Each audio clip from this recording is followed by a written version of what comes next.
मध्य आणि harbour railway मार्गावर आज मेगा ब्लॉक घेण्यात येणार आहे. मध्य रेल्वेवर ठाणे कल्याण दरम्यान अप आणि डाऊन जलद मार्गावर ब्लॉक असेल, तर हार्बर मार्गावर वडाळा रोड ते मानखुर्द दरम्यान ब्लॉक घेतला जाईल. आज सकाळी 11 ते सायंकाळी 4 वाजेपर्यंत हा ब्लॉक असेल. येवला तहसील कार्यालयाच्या व्हॉट्सअप चॅनलचा शुभारंभ करण्यात आलाय. राष्ट्रवादीचे ज्येष्ठ नेते छगन भुजबळांच्या हस्ते व्हॉट्सअप चॅनलचा शुभारंभ करण्यात आला. या चॅनलद्वारे नागरिकांना शासकीय योजनांची अचूक माहिती वेळेवर पोहोचवण्यास मदत होणार आहे. पालघर विधानसभेचे माजी आमदार आणि भाजपचे पदाधिकारी अमित घोडा यांनी कार्यकर्त्यांसह शिवसेनेमध्ये प्रवेश केलाय. त्यांच्यासोबत सामाजिक कार्यकर्ते राजू शर्मांनीही पक्षप्रवेश केला.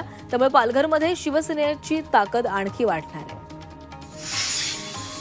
पालघरमध्ये भारतीय सैन्याच्या समर्थनार्थ तिरंगा रॅली काढण्यात आली. पालकमंत्री गणेश नाईकांच्या उपस्थितीमध्ये रॅलीचं आयोजन करण्यात आलं. खासदार हेमंत सावरा, आमदार हरिश्चंद्र भोये यावेळी रॅलीमध्ये सहभागी झाले.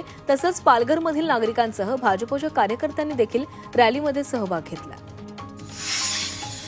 सांगलीत भारतीय सैन्य आणि ऑपरेशन सिंदूरच्या समर्थनार्थ भाजपतर्फे तिरंगा रॅली काढण्यात आली. आमदार सत्यजित देशमुखांच्या नेतृत्वाखाली तिरंगा रॅलीचं आयोजन करण्यात आलं. रॅलीमध्ये शिराळा तालुक्यातील नागरिकांसह निवृत्त सैनिकही सहभागी झाले होते. रॅली दरम्यान पहलगाममधील शहीदांना श्रद्धांजली अर्पण करण्यात आली.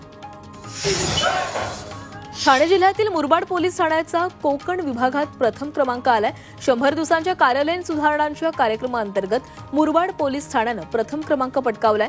यावेळी आमदार किसन कोथोरे यांनी पोलिसांचे अभिनंदन केलंय. ठाण्याच्या शहापुरातील एका शाळेमध्ये अनोखा उपक्रम राबवण्यात आला. 10वी आणि 12वी मध्ये उल्लेखनीय यश संपादन केलेल्या विद्यार्थी आणि पालकांचा गुणगौरव करण्यात आला. या परीक्षेमध्ये सर्व विद्यार्थी पास झाले असून शाळेचाही निकाल 100% लागलाय. सांगलीच्या गावभागातील ईशान ऋषिकेश कुलकर्णी या विद्यार्थ्याचा 10वीच्या सीबीएसई बोर्डामध्ये जिल्ह्यामध्ये प्रथम क्रमांक आलाय. ईशाननं 99.2% गुण मिळवत जिल्ह्यामध्ये प्रथम येण्याचा बहुमान मिळवलाय. ईशानच्या यशाबद्दल त्याचं सर्वत्र कौतुक होत आहे. अलमट्टी धरणाच्या उंचीवाढी विरोधात सांगलीत आज चक्काजाम आंदोलन केले जाणार आहे. सांगली, कोल्हापूर, रत्नागिरी, नागपूर महामार्गावर आंदोलन होणार आहे. आंदोलनात सर्वपक्षीय नेते सहभागी होतील. नाशिकच्या पिंपळगाव, निफाड, येवला परिसरात अवकाळी पावसामुळे मोठं नुकसान झाले. खासदार भास्कर भगरे यांनी नुकसानीची पाहणी करून तातडीनं पंचनामे करून नुकसान भरपाईची देण्याची मागणी केली. बडनेरमध्ये द्राक्ष उत्पादक शेतकऱ्याची एका व्यापाऱ्यानं 18 लाखाची फसवणूक केली आहे. या व्यापाऱ्यानं शेतकऱ्यांकडून 244 क्विंटल द्राक्षमाल खरेदी केला होता आणि त्यानंतर 15 लाखांचा चेक देतो असं सांगत व्यापाऱ्यानं पळ काढला. या प्रकरणी व्यापाऱ्यावर गुन्हा दाखल करण्यात आला. संभाजीनगरातील कन्नड भागात पावसानं हाहाकार केलाय. पावसामुळे शेतकऱ्यांचं शेडनेट उडून गेलं. तसंच केळीच्या बागेतील झाडंही तुटून पडली आहेत. त्यामुळे शेतकऱ्यांचं मोठं नुकसान झालंय. येवला बसस्टँड परिसरात प्रवाशाच्या खिशातून मोबाईल चोरीला नेल्याची घटना घडली आहे. चोरीची घटना ही सीसीटीव्ही कॅमेरामध्ये चित्रित झाली आहे. मात्र वाढत्या चोरीच्या घटनांच्या पार्श्वभूमीवर चोरट्यांचा बंदोबस्त करावा अशी मागणी नागरिक करत आहेत. सिन्नरमध्ये गांजा विक्रीसाठी जाणाऱ्या दोघांना अटक करण्यात आलेली आहे. नाशिक पुणे महामार्गावरून गांजा घेऊन जात असल्याची गोपनीय माहिती पोलिसांना मिळाली होती आणि त्यानुसार सापळा रचत पोलिसांनी 82,000 4 किलो गांजा जप्त केलाय. जळगावच्या जामनेर तालुक्यात तलाठी कार्यालयाचं छत कोसळलंय. वादळी वाऱ्यासह झालेल्या पावसामुळे छताचा काही भाग कोसळलाय. मात्र दुर्घटनेवेळी कार्यालयामध्ये कुणीही नसल्यानं मोठा अनर्थ टळला. तलाठी कार्यालयाच्या इमारतीची तातडीनं दुरुस्ती करावी अशी मागणी केली जाते. राज्यात पुढील आठवडाभरात पावसाचा येलो अलर्ट देण्यात आलाय.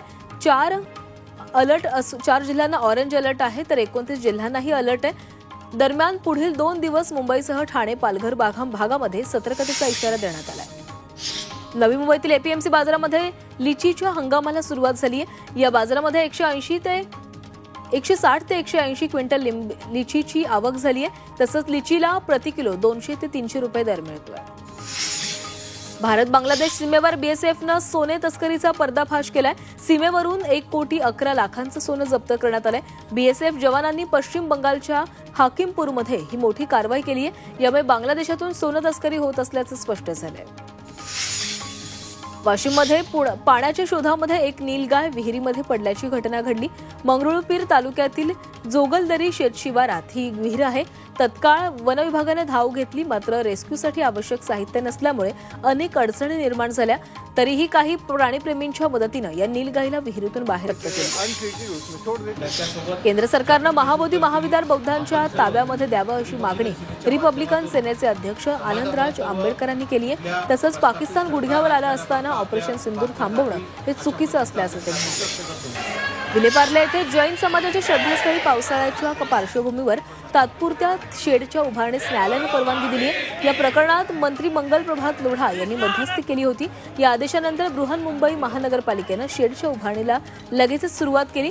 भाविकांना दर्शनाची सोय सुरळीत व्हावी यासाठी शेड उभारली जाते. साई संस्थांचे कामकाज पाहण्यासाठी 6 सदस्य समितीची निवड करण्यात आली आहे. राज्य शासनाच्या विधी आणि न्याय विभागाच्या वतीनं पालकमंत्री विखे यांच्या अध्यक्षतेखाली या समितीची स्थापना करण्यात आली. मात्र ही समिती घटनाबाह्य असल्याने साई संस्थानांनी स्पष्ट केलं.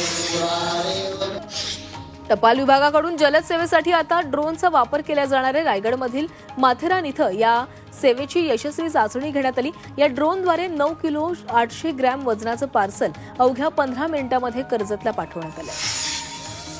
पुणे ग्रामीणच्या पोलीस अधीक्षक पदावर संदीप सिंग गिल यांची नियुक्ती करण्यात आली आहे. तर पुणे ग्रामीणचे मावळते पोलीस अधीक्षक पंकज देशमुख यांना पदोन्नती देण्यात आली आहे. त्यांचे पुणे शहर पोलीस दलात अप्पर आयुक्त म्हणून नियुक्ती करण्यात आली आहे. धार्मिक स्थळांजवळ QR कोड लावून देणगी जमा करणाऱ्या एका रॅकेटचा ATSनं पर्दाफाश केलाय. पोलिसांनी या प्रकरणामध्ये एका आरोपी विरोधात गुन्हा दाखल केला. मोहम्मद एजाज अन्सारी असे आरोपीचे नाव आहे. धार्मिक संस्थेच्या नावाखाली खासगी खात्यामध्ये पैसे वळवले जात आहेत. आरोपीच्या खात्यात वेगवेगळ्या ठिकाणांहून 68,59,000हून अधिक रक्कम गेल्या 2 वर्षांमध्ये जमा झाली आहे. मध्य प्रदेशातील खंडवामधून मुंबईकडे येणाऱ्या कामायानी एक्सप्रेसमध्ये बॉम्ब ठेवल्याच्या धमकीने एकच खळबळ उडाली. औरंगाबाद आणि भोपाळ कंट्रोल रूमला ही धमकी देण्यात आली.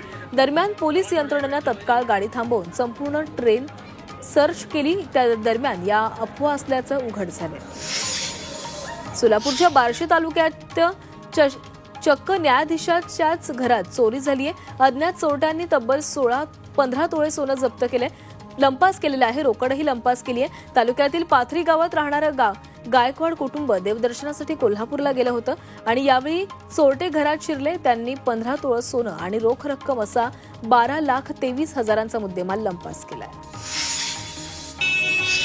ICCचे स्लीपर सेल म्हणून काम करणाऱ्या दोघांना मुंबईतील NI कोर्टानं 27 मेपर्यंत न्यायालयीन कोठडीमध्ये ठेवण्यात आलेलं आहे. पुण्यातील 2023 मधील IED स्फोट प्रकरणात त्यांचा हात होता. त्यांना मुंबई आंतरराष्ट्रीय विमानतळावरून इमिग्रेशन ब्युरोनं अटक केली होती. नाशिकच्या इंदिरानगरमध्ये अत्याचार करत व्हिडिओ व्हायरल करण्याची धमकी दिल्यानं एका पोलिसानं शिक्षकाला ही धमकी दिलेली आहे. या प्रकरणी पोलिसाला अटक करण्यात आलेली आहे. या पीडित महिलेनं घरच्यांपासून लपवून पोलिसांसोबत विवाह केला होता.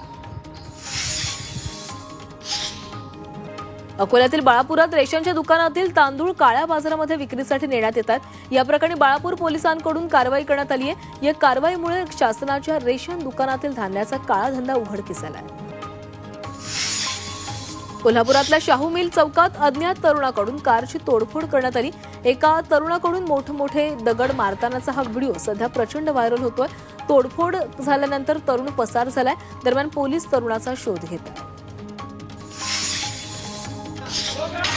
लातूर शहरातील नारायण टेक्नो स्कूलची मनसेच्या विद्यार्थी सेनेकडून तोडफोड करण्यात आली आहे. गेल्या 2 वर्षांपासून शिक्षण विभागाची कसलीही मान्यता नसताना ही शाळा सुरू असल्याचा आरोप मनसेनं केलाय. शिक्षण विभागाला वारंवार निवेदन करूनही कोणतीही कारवाई होत नसल्यानं मनसे विद्यार्थी सेनेनं थेट शाळेमध्येच तोडफोड केली आहे.